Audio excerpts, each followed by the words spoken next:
Mau dibawa kemana bangsa Israel? Bukan hanya ke tanah perjanjian, tetapi juga kepada Allah sendiri. Inisiatif Allah yang berlandaskan kasih-Nya ingin membuat bangsa Israel menjadi harta kesayangannya, umat yang kudus, dan kerajaan imam. Itu juga yang Allah dambakan dalam kehidupan kita, bukan? Mari kita lanjutkan pelajaran ke-8 kuartal ketiga tahun 2025 dengan judul Perjanjian di Sinai.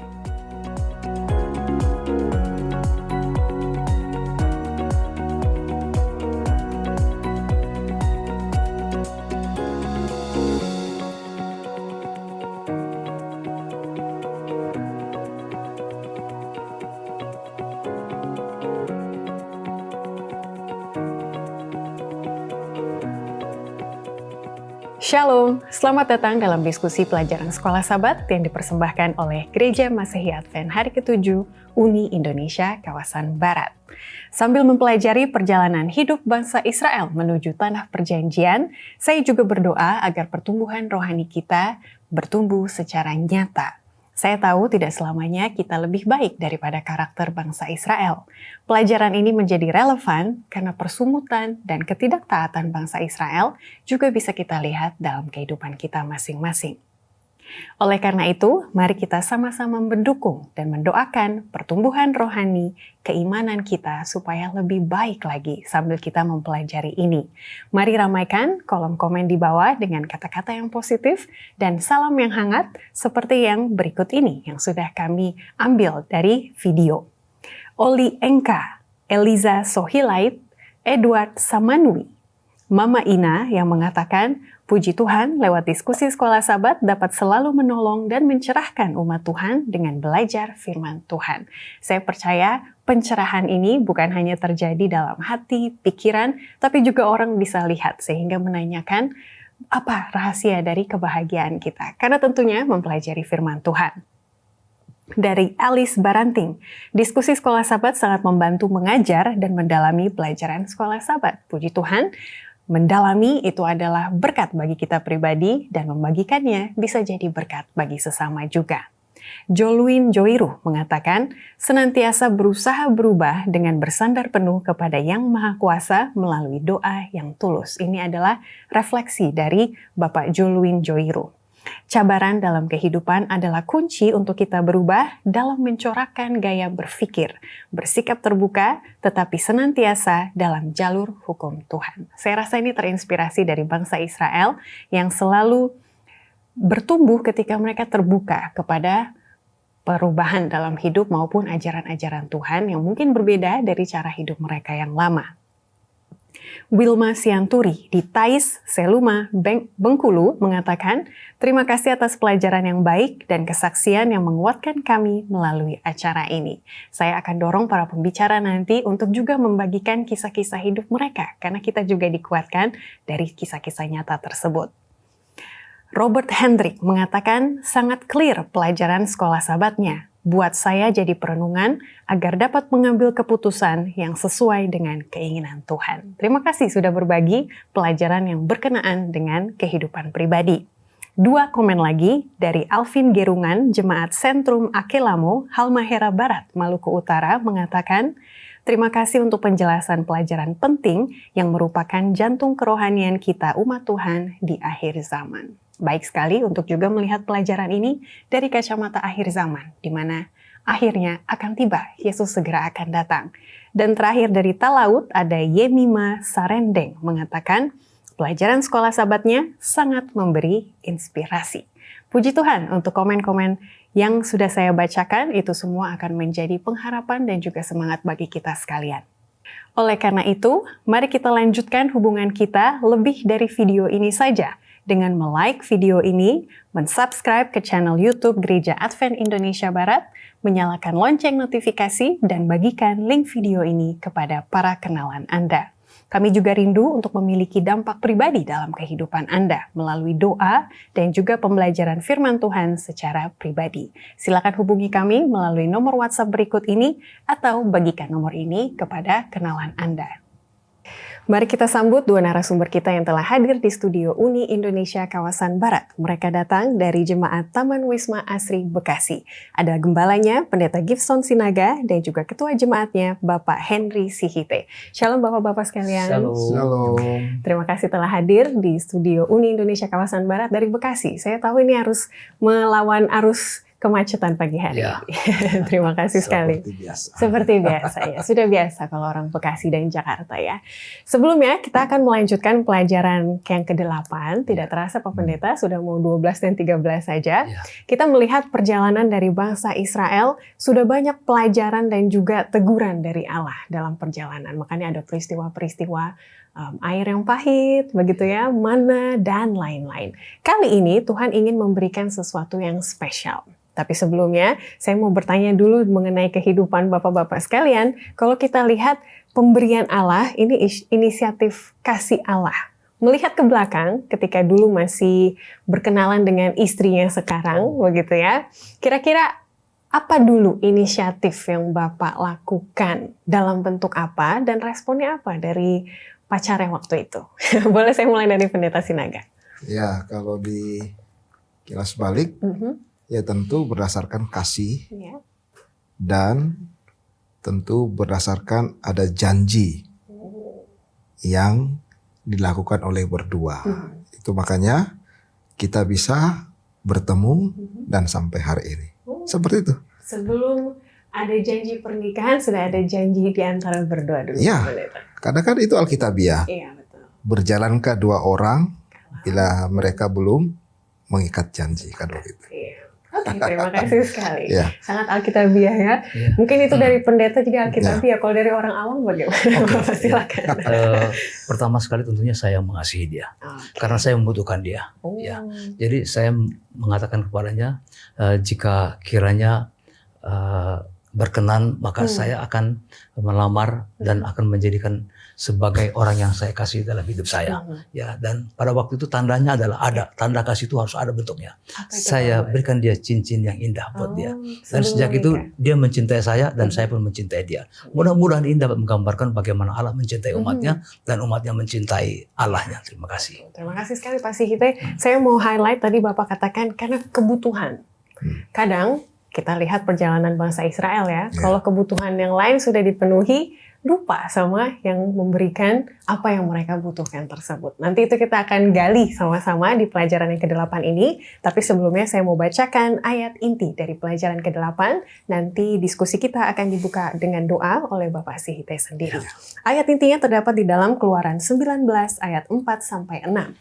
Kamu sendiri telah melihat apa yang kulakukan kepada orang Mesir, dan bagaimana aku telah mendukung kamu di atas sayap Raja Wali dan membawa kamu kepadaku. Jadi sekarang, jika kamu sungguh-sungguh mendengarkan firman-Ku dan berpegang pada perjanjian-Ku, maka kamu akan menjadi harta kesayangan-Ku sendiri dari antara segala bangsa. Sebab akulah yang empunya seluruh bumi.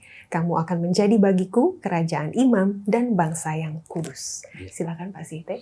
Kita tunduk kepala dan berdoa. Allah kami yang bertahta di dalam kerajaan sorga, kami tinggikan, muliakan nama Tuhan oleh karena kami melihat tuntunan tangan Tuhan begitu nyata dalam kehidupan kami. Tuhan telah memberkati jemaat, Tuhan telah memberkati umat-umat-Mu, Tuhan telah memberkati organisasi kami sehingga kami bisa sampai seperti ini. Tentu saja oleh karena tangan Tuhan yang kuat telah menuntun kami dari kehidupan kami yang lama, dari perhambaan kepada hidup kami yang baru. Biarlah melalui pelajaran ini Bapak, banyak teman-teman kami khususnya teman seiman, dan bahkan di luar daripada gereja kami boleh terberkati dengan melihat bahwa Tuhan selalu mencari, menuntun, dan menyediakan yang terbaik bagi umat-umatnya. Biarlah pada hari ini kami boleh belajar dan melihat Tuhan tidak pernah salah. Di dalam nama Yesus kami telah berdoa. Amin. Amin. Terima kasih sekali. Memang doa itu penting sebelum kita membuka firman Tuhan. Dan dari pengalaman diskusi juga penting juga untuk melihat ke diri kita. Karena walaupun yang kita pelajari adalah bangsa Israel, tapi sebenarnya cerita kita juga yang ada di situ ya. Makanya tadi ada pertanyaan icebreaker yang sudah, semoga saya doakan juga bantu pikiran kita untuk fokus ketika kita akan belajar kali ini. Tapi sebelumnya ada pertanyaan-pertanyaan yang telah masuk yang penting juga untuk kita luruskan supaya ketika belajar pelajaran yang baru sudah clear yang kemarin-kemarin itu ya. Saya mulai dari Pendeta Sinaga, ada pertanyaan dari Paulus Lena. Beliau menanyakan, apakah bangsa Israel masih tetap menjadi bangsa pilihan setelah semua nubuatan tentang juru selamat digenapi? Beliau mengutip Kejadian 3 ayat 15. Bagaimana Yesus dinubuatkan akan datang dan mengadakan perdamaian. Begitu ya, dia akan menang. Mohon sebutkan ayat-ayat firman Tuhan ya juga. Mungkin beliau berniat untuk membagikannya kepada orang lain. Biar pakem gitu pendeta kalau ada ayat firman Tuhan. Oke, jadi ini untuk Paulus Lena ya khususnya. Dan tentu mungkin selain saudara kita ini juga ada juga yang bertanya seperti ini. Ya, memang walaupun dalam nubuatan yang sudah tergenapi bangsa Israel, tapi Allah atau Tuhan tetap masih menyayangi mereka. Ya. Dan bangsa Israel masih umat kepunyaannya. Mengapa? Karena dalam Alkitab dan pelajaran sekolah sahabat kita ini, bahwa sistem kasih Allah itu Allah yang mencari. Dan Allah juga yang selalu memberikan kesempatan. Nah, kalau dikatakan ayat, ada banyak ayat yang dalam Alkitab ini yang menyatakan bangsa Israel juga tetap masih umat pilihan daripada Tuhan. Yaitu ada dalam Roma pasal 11 ayat 29, ada juga Roma 9 ayat 4 dan 3, ada juga dalam Keluaran yang sementara dalam pelajaran sekolah sahabat kita ini, dan juga ada 1 Petrus 2 ayat yang 9. Tentu inilah merupakan dari beberapa ayat Alkitab yang menyatakan bahwa bangsa Israel masih tetap menjadi umat pilihannya. Seperti itu. Ya, terima kasih sekali pendeta. Pekan lalu ada pertanyaan yang mirip-mirip juga dengan pertanyaan ini. Dan pembicara waktu itu mengatakan kasih dan keselamatan itu universal buat semuanya. Bagi bangsa Israel pun masih sama. Tapi di luar bangsa Israel juga ada. Begitu ya. Jadi pendeta sudah menekankan kembali poin tersebut. Terima kasih sekali. Beserta dengan ayat-ayatnya. Berikutnya saya ke Bapak Sihite. Ada pertanyaan dari Saudara Daang BKY. Beliau menanyakan, padahal kalau kita lihat secara geografis, Tanah Perjanjian itu dekat dari Mesir. Tetapi kenapa perlu bertahun-tahun berputar-putar baru sampai ke sana? Silakan Pak. Terima kasih pertanyaannya. Dan shalom kepada Saudara Daang BKY. Ini adalah pertanyaan yang perlu juga kita tanyakan oleh karena ada maksud Tuhan mengapa mereka harus berputar-putar. Ya, kita mengetahui bahwa dari Mesir ke Tanah Perjanjian itu adalah tanah yang sangat gesang dan berbatu-batu. Kita mengetahui juga dari sejarah, dan saya adalah pencinta sejarah.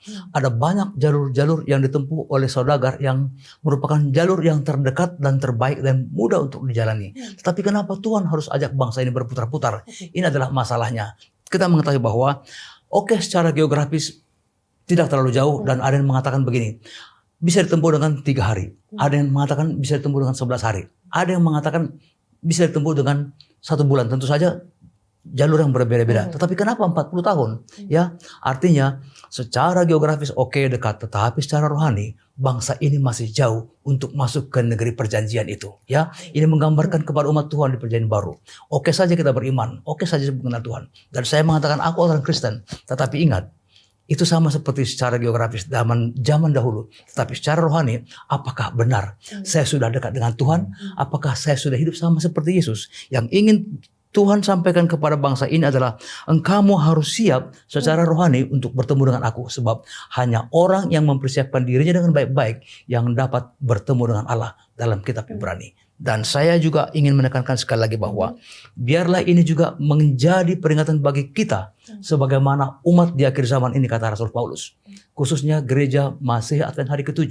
Agar kita tidak berputar-putar dalam iman, mari kita turuti saja apa yang Tuhan katakan. Sebab firman Tuhan itu ya dan amin. Amin. Gak usah neko-neko begitu ya. Betul. Hidup ya, lurus-lurus saja. Kalau neko-neko nanti putar-putar sendiri, pusing-pusing sendiri. Ya, gitu betul. Baik, saya rasa itu sudah menjadi dasar yang pas untuk kita masuk ke pelajaran kali ini. Karena dalam perjalanan bangsa Israel yang naik turun begitu ya, tidak mudah memang perjalanan mereka. Akhirnya Tuhan memberikan satu perjanjian perjanjian ini yang mau kita pelajari. Kita mulai dari pelajaran hari Minggu. Kalau saudara ada buku pelajaran sekolah Sabat, Ya. di kondisi mana Pendeta Gibson Sinaga kalau boleh diberitahukan kerohanian dan juga kesejahteraan bangsa Israel pada saat itu sehingga Tuhan mau memberikan sebuah inisiatif perjanjian. Dasarnya apa ada perjanjian ini? Ya, memang dasar perjanjian Allah ini tentu sebagaimana pelajaran sekolah Sabat kita, perjanjian di Sinai.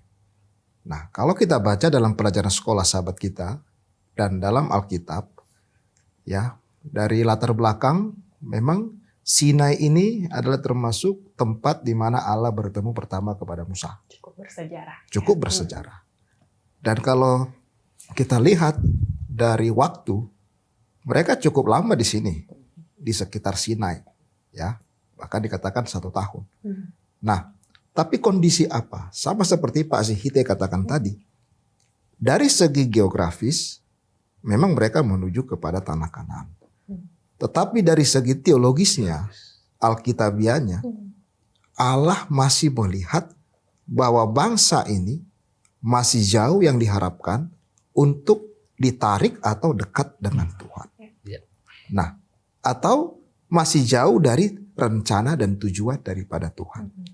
Jadi bisa saja ini yang menjadi kondisi pada saat itu, mengapa bangsa Israel tidak mengerti sementara mereka sebenarnya dalam pembelajaran menuju kepada keselamatan itu. Nah, itu makanya tadi dikatakan bahwa walaupun mereka sudah terlewat dengan nubuatan, tapi Allah masih mengizinkan mereka untuk menjadi umat pilihan. Kenapa? Karena dari 2 contoh yang kita lihat, contoh ketika Adam pada waktu berdosa dan Hawa, Allah mencari mereka.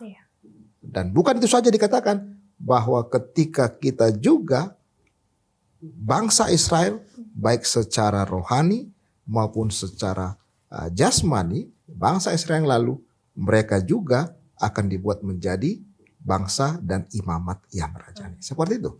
Ivani. Iya. Jadi banyak orang yang mengatakan kadang yang terpenting adalah bukan destinasinya, tapi proses perjalanannya, begitu ya. Disitulah Tuhan mau ajarkan mereka, terutama bahwa sekarang kalian sudah bukan di Mesir lagi. Berarti pemerintahnya sekarang adalah aku, gitu kata Tuhan ya. Ada disiplin-disiplin, ada cara hidup yang harus dipelajari sebelum mereka tiba di tanah perjanjian. Supaya nggak jadi Mesir kedua, begitu ya. Sama aja udah keluar dari Mesir, nanti ke sana ke Mesir lagi, begitu. Nah akhirnya Tuhan mau mempersiapkan mereka. Karena ketika Tuhan memberikan 10 perintahnya, 10 firman-Nya, ada beberapa hari mereka harus mempersiapkan diri. Nah ini Pak Sihite, makna persiapan ini apa? Karena kita juga, kalau buka Keluaran, kita sudah dapat 10 perintahnya. Tapi apa yang harus kita lakukan supaya bisa menghidupkan gitu ya, apa yang ada di 10 perintah tersebut? Silakan. Oke, baik, terima kasih. Apabila kita sedang menghadapi sebuah negeri atau tempat ataupun sebuah tantangan, contohnya Olimpiade umpamanya, itu memerlukan persiapan yang sangat matang, bertahun-tahun dan mungkin sangat menyakitkan. Sebab pembentukan itu memerlukan sebuah pengorbanan.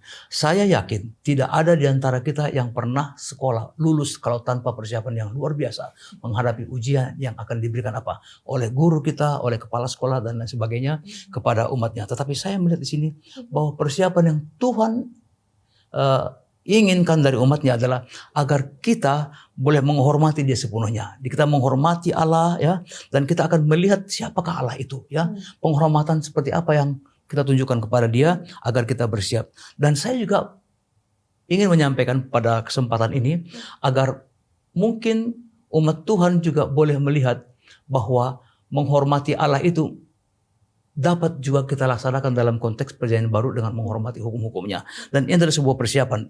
Tapi pertanyaannya adalah, apakah kita masih memiliki rasa takut dan sejauh apakah kita mempersiapkan diri kita untuk datang menyembah Allah? Ya, ini adalah sebuah pertanyaan. Dan apakah sudah semua denominasi di dunia kita ini yang mengaku umat Kristen sudah mempersiapkan dirinya dalam rangka menghormati Allah itu sendiri dan menghormati hukum-hukumnya? Ini adalah pertanyaan yang boleh dijawab tentunya oleh setiap pribadi-pribadi masing-masing. Mungkin itu ya. patut direnungkan dan juga Iya. mungkin didiskusikan di UKSS masing-masing pertanyaan-pertanyaan tersebut. Jadi memang kita tahu walaupun kita sudah memiliki 10 perintah itu di dalam Keluaran 20 begitu Ya. yang mudah untuk diakses, Iya. tapi mungkin ada ambisi-ambisi kehidupan, begitu ya, cita-cita pribadi yang Betul. akhirnya membutakan kita seperti orang Israel, begitu ya. Iya. Sudah ada mana dikasih tapi masih kepikiran makanan di Mesir, matanya sepertinya buta, begitu ya. Ya, Padahal betul. mana itu turun dari langit. Jadi itulah perenungan kita. Saya mau sambungkan kepada pertanyaan nomor 1 di hari Jumat. Ini baik juga untuk direnungkan dan juga didiskusikan. Persiapan untuk menerima hukum Allah membantu umat untuk memahami rasa hormat yang mereka butuhkan. Oh, Ini iya, yang tadi betul Bapak sekali. sebut tadi ya. Betul sekali.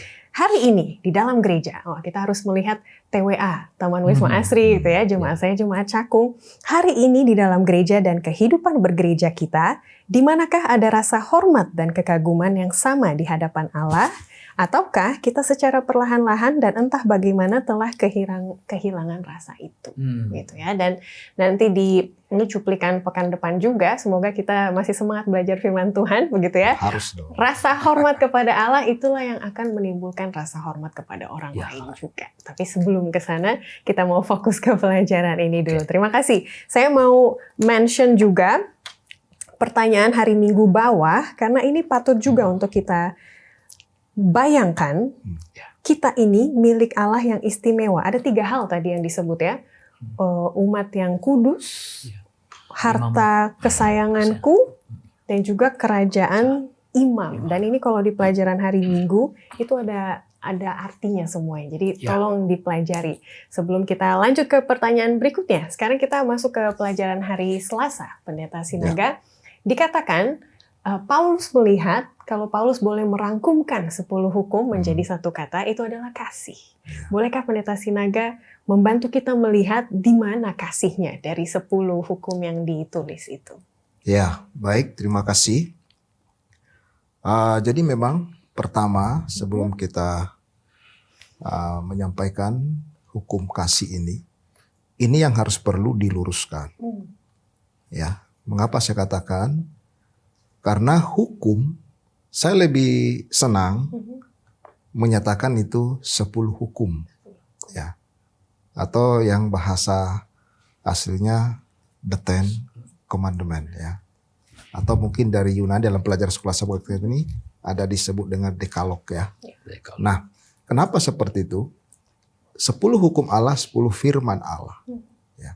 Dan ini juga menjadi bagian catatan bagi kita sebagai umat Tuhan, orang atau gereja Advent, yang mungkin di luar kita memandang bahwa 10 firman Tuhan itu sama dengan Taurat. Jadi akhirnya kita jika diskusi, maka kita selalu dihubungkan dengan Taurat. Nah, di mana letak kasih? Ya, karena memang hukum ini kan terdiri dari loh batu, yaitu dua loh, yaitu yang 1 sampai 4, 5 sampai 10. Nah, bagaimana kita mengartikan ini? Bahwa ini adalah satu anjuran bahwa 1 sampai 4 adalah merupakan menunjukkan kasih kita kepada Allah. Dan 5 sampai 10 adalah kasih kita kepada sesama kita. Nah, itulah tujuan mengapa dikatakan inisiatif ataupun hukum ini berdasarkan kasih itu. Dan bukan saja ya, jika dikatakan di sini apa artinya mengasihi Allah ya? Bagaimana kita memberikan waktu kita yang terbaik di hadapan Allah, dan inilah yang harus menjadi tuntutan kita sebagai anak Tuhan atau umat-umat Tuhan yang taat kepada hukum dan peraturan ini. Jadi seperti itu. Thank you Pendeta. Saya bisa melihat di sini bagaimana penulis ingin mengganti janganlah ini, janganlah itu dengan kata menghormati, gitu ya. Jadi itu bisa menjawab tadi pertanyaan di hari Jumat nomor 1, dan itu sudah menjawab pertanyaan di hari Senin bagian bawah. Bagaimana kasih Allah dinyatakan di dalamnya. Sebelum break saya mau sebut Yohanes 14 ayat 15 gitu ya, ayat yang sangat familiar. Kalau boleh diganti dengan kata-kata lain, maka penulis Sekolah Sahabat mengatakan Penurutan yang sejati adalah ungkapan kasih dan rasa syukur kepada Yesus. Kasih yang diungkapkan dengan sangat kuat dalam cara kita memperlakukan sesama. Jadi penurutan yang sejati itu akan ada kalau kita melihat hukum dari kacamata Tuhan. Kasihnya kepada kita. Karena dia punya rencana yang hebat buat bangsa Israel gitu ya. Untuk ke sana kita janji dulu akan hal-hal ini. Betul. Baik, kita akan lanjutkan lagi setelah yang satu ini.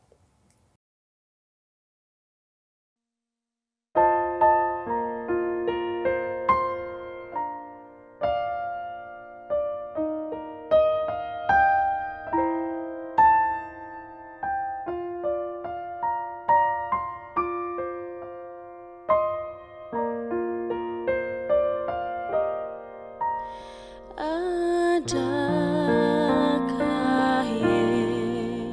Yesus lindung aku bila aku berduka,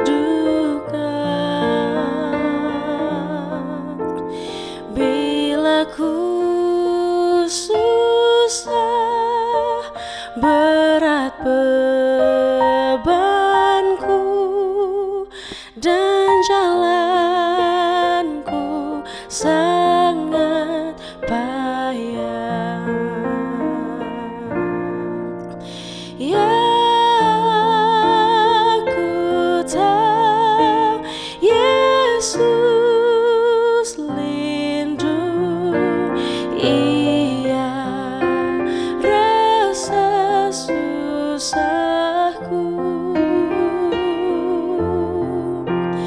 Bila ku letih dan murung, aku tahu Yesus lindung aku. Adakah Yesus lindung aku bila takut menyengat saat gelap malam mengepung aku? Adakah Yesus mendekat? Ya, ku tahu Yesus lindung, Ia rasa susahku. Bila ku letih dan murung, aku tahu Yesus lindung aku.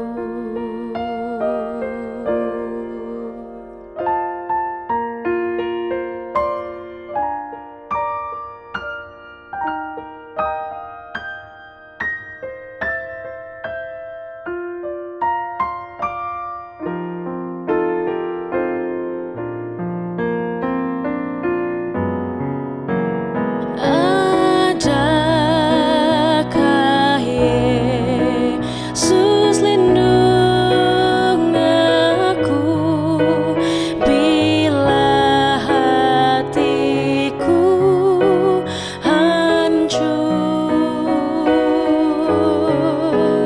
dengan kekasih berpisah aku? Adakah Yesus menghibur? Ya, ku tahu Yesus lindung, Ia rasa susahku. Bila ku letih dan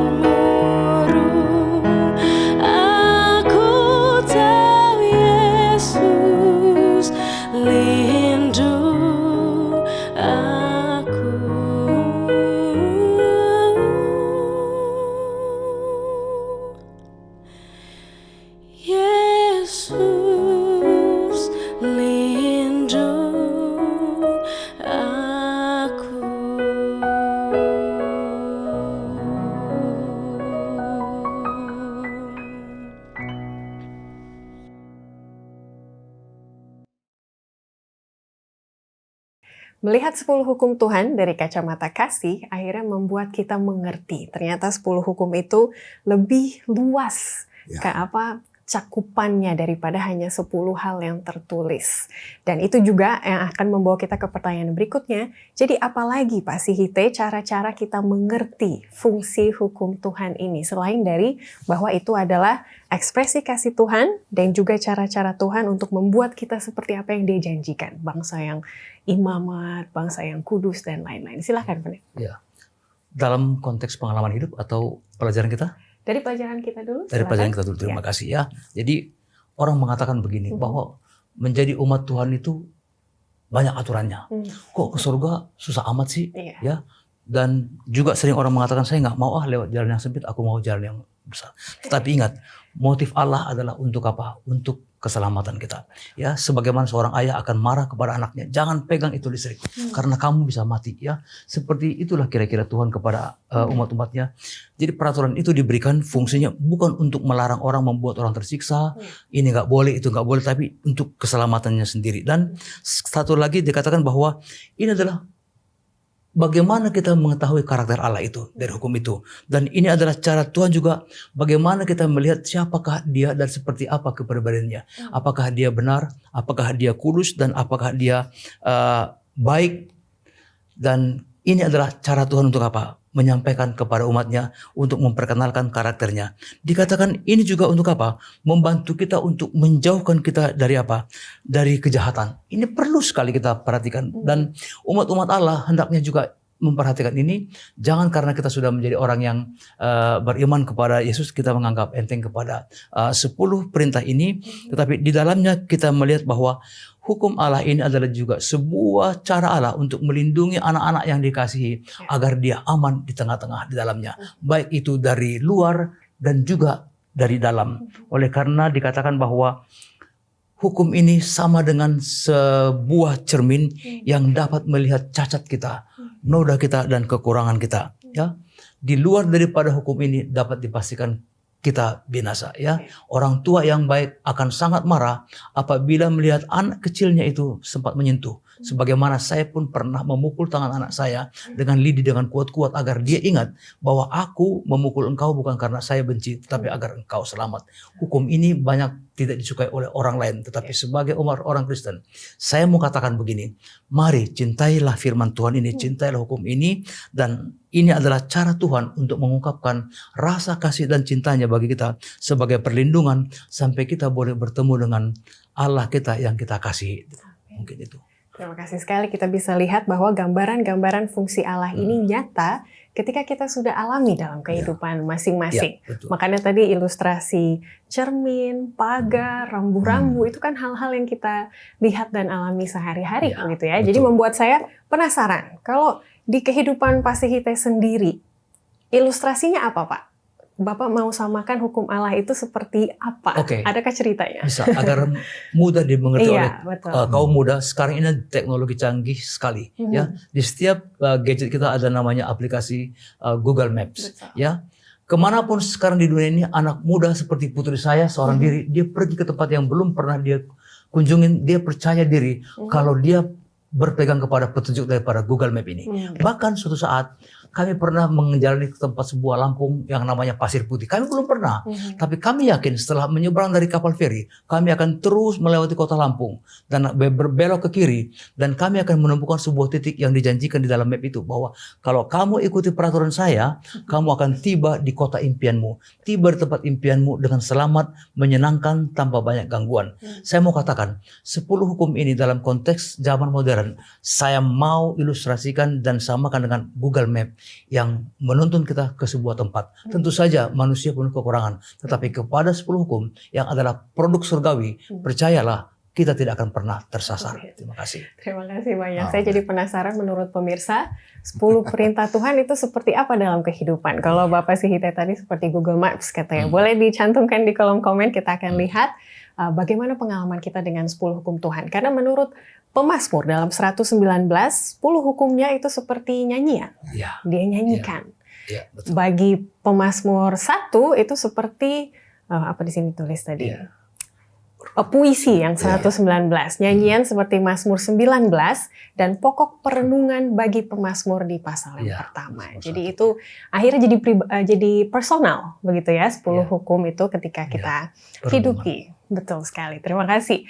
Nah, salah satu fungsinya saya mau highlight di pelajaran hari Rabu Pendeta Sinaga dikatakan hukum juga merupakan rambu-rambu yang menunjuk kepada Yesus yang mengampuni dosa-dosa kita dan mengubah hidup kita. Nah, Ya, ini mau saya sambungkan dengan pertanyaan di hari Jumat nomor 4. Boleh kita lihat di sana dikatakan, bagaimana kita menanggapi pemikiran orang yang mengatakan bahwa hukum Taurat itu sudah tidak berlaku lagi setelah Yesus disalib. Padahal salah satu fungsinya hukum membawa mata kita kepada Tuhan Yesus. Jadi seperti kontradiksi. Boleh diluruskan, Pendeta?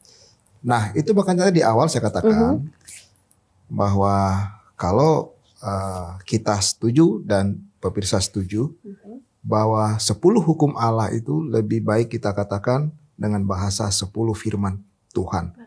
Atau bahasa aslinya the Ten Commandment. Nah, memang benar. Tadi gambaran sudah dikatakan dia seperti cermin. Seperti rambu. Nah, tetapi yang menjadi satu teologisnya, ketika saya sudah mendapat keselamatan, maka saya wajib untuk menuruti 10 hukum Allah ini. Ya. Nah, kenapa seperti itu? Karena ini masih berlaku. Walaupun zaman sekarang ini ada banyak diskusi yang hebat soal mengenai 10 hukum Allah yang diartikan, ada beberapa orang mengartikan bahwa itu adalah termasuk hukum Taurat. Nah, tentu tadi pertanyaannya di hari Jumat itu, bagaimana anggapan orang yang selalu mengatakan bahwa itu sudah berakhir di mana? Di kayu salib. Nah, tentu harus diselidiki. Apa yang berakhir di kayu salib? Apa yang sudah dipalangkan? Nah, ini selalu bahasa-bahasa itu. Tapi kalau kita masuk kepada Injil Matius pasal 5 ayat 17, bahwa dia datang, Yesus datang bukan meniadakan tapi apa? Menggenapi. Ya. Jadi kita harus tahu dulu mana yang disalib, mana yang sudah diselesaikan. Tetapi kalau hukum Allah, 10 hukum Allah itu tetap sampai Tuhan datang yang kedua kali. Betul, makanya penting kita melihat 10 perintah Allah tadi sebagai cerminan karakternya. Betul. Sebagai siapa dia. Kalau kita katakan hukum itu sudah tidak ada, berarti apakah kita meniadakan Allah gitu? Karena itu adalah dan semua dia. akan kacau. Iya. Bagaimana mungkin kita hukum 1 sampai 4 atau 5 sampai 10 kita dengan sesama manusia, kalau tanpa ini tidak akan ada saling menghargai dan menghormati satu dengan yang lain, seperti itu. Makanya tidak jarang juga ada beberapa pendeta juga pengkhotbah mengambil ilustrasi. Jadi kalau sudah tiada, saya boleh dong menikahi istri Anda, misalnya. Gitu. Oh, yang nggak boleh katanya sudah tidak ada. Sudah. Gitu Jadi ya. harus fair juga kan? Iya. Seperti itu. Terima kasih banyak. Jadi kita sekarang sudah bisa menjawab pertanyaan hari Rabu di bagian bawah. Karena kita tahu hukum Allah mengalihkan mata kita kepada Yesus, seberapa pentingkah Injil kalau begitu gitu ya. Malah Injil itu ada karena ada 10 hukum Tuhan juga. Oke, saya mau lanjutkan ke Pak Sihite, kita mau gali kembali topik ini Pak. Terutama akhirnya bagaimana kita mengerti bahwa apa yang tertulis di dalam 10 hukum itu, saya mau arahkan ke pertanyaan di hari Kamis bagian bawah begitu ya. Apa yang disingkapkan hukum Taurat kepada kita tentang diri kita sendiri yang akan membawa kita kepada Yesus. Apalagi tadi Bapak sebutkan seperti cermin begitu ya. Akhirnya kita melihat diri kita dan juga bagaimana idealnya harusnya kita seperti Yesus tapi kita masih jauh dari dia. Silakan. Kita mengingat bahwa Roma 10 ayat 4 mengatakan begini. Sebab Kristus adalah kegenapan hukum Taurat sehingga kebenaran diperoleh tiap-tiap orang yang percaya. Artinya tiap-tiap orang yang percaya kalau dia mau bertemu dengan Allah dan mau mengetahui kebenaran, dia pertama-tama sekali harus menghormati hukum Taurat ini. Sebab di dalam Roma 3 ayat 31 mengatakan begini, bahwa iman tidak pernah membatalkan apa? Hukum Taurat atau penurutan. Ya, saya pun mulai bertanya-tanya, kenapa ada banyak denominasi yang tidak percaya lagi kepada hukum Allah ini, sementara ini jelas-jelas dalam teks-teks perjanjian baru menuntun kita dan menjelaskan dengan sangat jelas tanpa perlu tafsiran, ya, mengatakan bahwa hukum ini masih berlaku sampai Kristus datang, ya. Jadi istilah di dalam bahasa Ibrani yang disebut dabarim itu bukan hanya sebagai hukum saja, tapi dia adalah perintah, dia adalah firman, dia adalah janji. Apakah firman Tuhan tidak berlaku lagi kalau mau kita katakan bahwa hukum tidak berlaku? Apakah janji tidak berlaku? Kita adalah orang yang rugi apabila kita menganggap enteng kepada apa? Kepada hukum dan firman Tuhan ini. Dan telos dalam kata Yunani bukan untuk membatalkan atau meniadakan, tetapi dia adalah tujuan dan maksud daripada hukum Taurat itu. Siapa tujuannya? Apa tujuannya? Tujuannya adalah Kristus Yesus. Amin. Tuhan kita dan Tuhan yang disembah oleh seluruh umat Kristen. Amin. Mungkin boleh tambahkan. Amin ya. Jadi walaupun kesannya pelajaran ini sangat literal gitu ya, karena kita akan membahas telos, dabar begitu ya. Buat beberapa orang udah nyerah dah kalau udah bahasa-bahasa begitu ya. Tapi baik sekali yang tadi Bapak katakan, arti penggenapan bukanlah akhir dari hukum tersebut. Bukan berarti setelah Yesus tidak berlaku lagi hukum gitu ya, tapi malah Yesuslah yang menghidupkan hukum tersebut. Betul, ketika Yesus tinggal di dalam kita, berarti kita juga mau menghidupkan hukum tersebut. Ada tambahan sedikit, Pendeta? Ya, jadi di sini ada beberapa pengertian orang yang sangat keliru dan salah. Ketika dikatakan Kristus atau Yesus menggenapi, melakukan, menubuatkan, bukan berarti menghilangkan. Tetapi dia melakukan. Mengapa? Karena dasar hukum itu adalah Allah sendiri, kasih-Nya sendiri yang diberikan melalui peraturan seperti itu. Jadi di sini beberapa beranggapan bahwa dia sudah datang menggenapi dan itu sudah tidak berlaku. Tapi nyatanya Alkitab katakan bukan seperti itu. Oke, kita mau akhiri dengan pertanyaan di hari Jumat nomor 3. Karena masih ada waktu setelah ke Pendeta Sinaga, nanti saya mungkin ke Pak Sihite ya. Ada kutipan Nyonya White yang mengatakan, segala perintahnya adalah mungkin untuk dilaksanakan. Wah, ini bagi beberapa orang susah loh gitu. Tapi mungkin, kata Nyonya White. Nyonya White, akhirnya pertanyaannya adalah bagaimana cara mewujudkan janji ini supaya perjanjian ini bukan hanya tertulis begitu ya, tapi dituliskan di dalam kehidupan kita juga. Boleh saya mulai dari Pendeta? Ya, jadi ini harus kita ketahui Injil. Injil itu adalah kabar baik, yaitu Yesus dan kebenarannya. Tapi kita juga harus tahu dan tekankan, karena saya sudah mendapat Injil ini, saya sudah menerima kasih karunia keselamatan ini, maka saya wajib untuk menuruti hukum ini. Walaupun sebagian orang beranggapan sulit untuk mengikuti, sulit hidup di bawah hukum ini. Tapi saya katakan itu bukan alasan yang membuat kita untuk menjadi kuat dalam kelemahan kita. Malah di penuntun guru, saya membaca bahwa sebenarnya tujuan kita mempelajari pelajaran ini adalah untuk menjadikan kita umat-umat Tuhan yang berintegritas.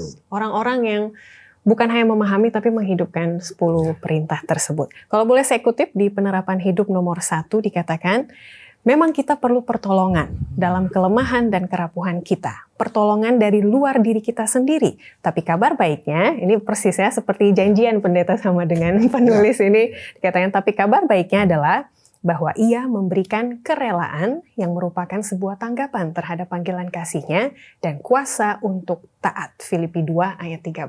Malah ditanyakan dalam arti praktis, bagaimana Anda melihat ketetapan-ketetapan ini bekerja dalam kehidupan Anda sendiri. Mungkin boleh dibantu dari Pak Sihite, praktisnya seperti apa Pak? Terima kasih.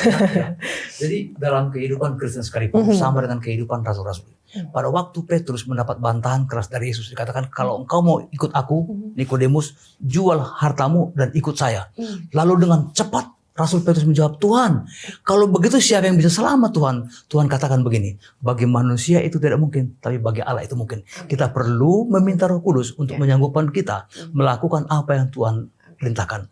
Apakah kita mau tetap di dunia ini atau kita akan melihat wajah Yesus dan dunia baru yang Dia janjikan? Mungkin itu yang boleh saya jawab. Karena ini sekali lagi perjanjian. Bukan berarti Tuhanlah yang diuntungkan, begitu ya. Tapi kita juga akan diuntungkan. Dan caranya Tuhan akan berikan semuanya. Begitu, bahkan dirinya sendiri di kayu salib. Ada Roh Kudus, ada kuasa. Kita belajar dari kisah para rasul kan diberikan kuasa. Supaya kita bisa menghidupi ini semua. Terakhir saya mau baca dari penerapan hidup nomor 2. Dikatakan dari sudut pandang ini, 10 perintah Allah sebenarnya adalah 10 ucapan berbahagia. Ya. Dalam arti apa? Dan bagaimana perintah-perintah Allah dapat menyanggupkan orang percaya untuk menaati dan menjadi bahagia. Gitu ya, karena kita Ya. tahu ini dasarnya adalah kasih. Baiklah, kita akan simpulkan bersama, tapi setelah yang satu ini. Tuhan kita luar biasa. Apa buktinya? Yohanes 3 dan ke-16 berkata, karena begitu besar kasih Allah akan dunia ini, sehingga ia mengeruniakan anaknya yang tunggal, supaya barang siapa yang percaya kepadanya, tidak binasa, melainkan beroleh hidup yang kekal. Bukti kasih Yesus, ia berkorban bagi kita. Tuhan memanggil Anda dan saya. Harvest 2025, penuaian 2025, memanggil Anda dan saya. Sisihkan waktumu, sisihkan tenagamu, sisihkan hartamu, untuk menjadi saluran berkat Tuhan, menyiapkan jiwa-jiwa bagi kedatangan Tuhan yang kedua kali. Harvest 2025, satu keluarga, 1 tahun, 1 jiwa. Mari, Tuhan kita luar biasa. Untuk kesimpulan dari pelajaran ini, saya mau ambil perhatian kita ke pertanyaan nomor 2 di hari Jumat. Renungkanlah lebih banyak lagi rumusan perjanjian ini. Aku akan menjadi Allah mereka dan mereka akan menjadi umatku. Apakah artinya ini bagi kita saat ini dan bagaimana seharusnya hal ini diungkapkan baik secara individu maupun secara jemaat? Ya. Boleh saya mulai dari pendeta? Baik, terima kasih. Saya senang dengan lagu yang sering kita nyanyikan di lagu Sion. Dalam lagu itu katakan, kuserahkan hidupku dan tumpah darahku. Semuanya aku tinggalkan, kata Tuhan. Nah, sekarang kalau pertanyaan itu datang kepada saya sebagai pendeta, sebagai anak Tuhan, apa yang sudah engkau tinggalkan? Apa yang engkau sudah lakukan untukku, kata Tuhan. Nah, maka tidak ada yang lebih bahagia dalam hidup kita bila mana kita datang kepada Tuhan dan melakukan kehendaknya. Khususnya kita harus menjadi berkat dan melakukan pekerjaan Tuhan, perintahnya dalam penginjilan. Tentu di tahun ini, Harvest 2025, semua umat Tuhan bersama hamba-hamba Tuhan terlibat untuk penginjilan. Amin. Ya, jadi tidak berhenti sampai di situ, tapi kita sebagai anak Tuhan harus mengetahui perintah agung, yaitu kabarkan keselamatan Tuhan ini. Amin. Dan ini sudah di fase ketiga, sebenarnya tidak terasa kalau Tidak boleh terasa. dilihat. Mungkin di akhir tahun kemarin, aduh Harvest 2025 apa lagi nih ya, habis Hope for Indonesia ada Harvest, kayak gak habis-habis begitu. Tapi sekarang sudah Agustus, sebentar lagi September, fase ketiga. Dan saya percaya sudah dinikmati kenikmatan kemenangan-kemenangan Amin. kecil yang kita capai bersama, apakah individu ataupun secara jemaat. Boleh ditambahkan Pak Sigit? Dalam Injil Yohanes dikatakan bahwa jikalau engkau mengasihi aku, engkau akan menuruti segala perintahku. Dalam konteks aplikasinya, dalam kehidupan kekristenan kita, dan khususnya kita, gereja Mahasiswa hari ke-7. Apakah yang sudah kita lakukan untuk menuruti perintah Tuhan? Ada perintah agung, jangan lupa. Itu adalah tugas kita, menyampaikan pekabaran 3 malaikat, bahwa di surga sudah terjadi penghakiman. Dan yang kedua adalah mengajak bangsa-bangsa, khususnya umat Kristen, untuk menguduskan dirinya. Sebab hanya orang yang mencari kekudusan yang boleh melihat wajah Allah. Di luar daripada itu, kita akan merugi. Itu mungkin yang boleh saya jawab. Boleh satu tips Pak Sigit ya? Mungkin orang berpikiran, kalau udah ketua jemaat lah ngomongnya begitu. Kan dulu sebelum ketua jemaat kita anggota juga ya Pak ya? Oke. Ketua jemaat juga masih anggota sih begitu ya. Ada tipsnya Pak supaya pertama niat dan yang kedua mau dilakukan. Seperti Ya, kalau kita mau berperang, jangan lupa bawa peluru yang banyak. Oke. Supaya kita bisa melawan musuh. Kalau kita ingin terlibat dalam penginjilan, banyaklah belajar. Ikuti seminar-seminar dan baca firman Tuhan setiap hari. Jangan lupa renungan, karena renungan akan selalu mendekatkan kita dengan Tuhan. Saya percaya jika semua umat sudah melakukan itu, mereka tidak akan susah untuk diajak kepada program gereja kita, khususnya Harvest 2025. Bawa tamu dalam KKR, bawa tamu dalam KPA, dan terlibat di dalam pelayanan. Mungkin itu yang boleh saya bagikan. Terima kasih Terima kasih. banyak. Saya tahu itu dadakan pertanyaannya, tapi dijawab dengan sepenuh hati. Terima Karena kasih. pelaku Iya betul, penginjilan. pelaku firman. Amin. Baik, kita akan tutup kebersamaan kita dengan doa. Saya minta kesediaan Pendeta Sinaga untuk berdoa, terutama bagi para pemirsa yang semangat belajar firman dan mau terlibat dalam harvest. Ya. Baik, kita bersatu dalam doa. Bapa di surga, terima kasih Tuhan pada saat ini ketika kami sudah belajar pelajaran sekolah sahabat kami yang ke-8. Tentu ini merupakan satu pengingat bagi kami bahwa kasih Tuhan itu terdapat dalam perjanjian bangsa Israel pada waktu mereka bersama dengan Tuhan di Sinai. Ya. Dan kami juga yakin ya Tuhan, Tuhan memberikan aturan bagi kami. Tetapi aturan itu menjadi satu rasa syukur kami, Ya. kebahagiaan kami. Oleh karena di sanalah kasih Tuhan dinyatakan. Ya. Biarlah Tuhan melalui pelajaran ini, melalui setiap rumah tangga atau keluarga yang mempelajari pelajaran sekolah sahabat kami, dapat membawa diri kami untuk setiap hari lebih dekat kepada Tuhan. Ya. Berkati pemirsa yang menyaksikan akan tayangan ini, dan kami juga yang ada di studio ini, Tuhan berkati. Sehingga ketika kami belajar dan mempelajari firman Tuhan dalam pelajaran sekolah sahabat, ada hal-hal yang baru yang kami dapatkan di dalam pertumbuhan iman Ya. kami. Terima kasih Tuhan. Inilah doa hamba-Mu pada saat ini. Ampuni dosa kami. Di dalam nama Yesus, hamba-Mu berdoa. Amin. Terima kasih kepada Pendeta Gibson Sinaga dan juga Bapak Henry Sihite yang sudah memberikan kekuatan melalui firman Tuhan yang dibagikan. Kami berdoa agar Bapak Pendeta tidak kapok-kapok untuk kembali ke sini dan juga Bapak Sihite, Tuhan memberkati pelayanan dan juga keluarga dari Bapak-Bapak sekalian. Terutama bagi anggota jemaat Taman Wisma Asri yang saya rasa akan lebih banyak pekan ini untuk menonton. Kami rindu untuk menunggu pemikiran, salam, pertanyaan maupun hal-hal penguatan lainnya di kolom komen di bawah dari video ini. Ataupun Anda yang bukan jemaat TWA, silakan juga memberikan komen dan juga pemikiran Anda. Mari kita terhubung melalui media sosial Gereja Advent Indonesia Barat dan mari kita menjadi saluran berkat dengan membagikan video ini kepada orang lain. Diskusi Sekolah Sahabat akan kembali hadir pekan depan untuk mendorong kita menghidupkan hukum yang sudah kita pelajari pekan ini. Sampai bertemu kembali, Tuhan memberkati kita semua.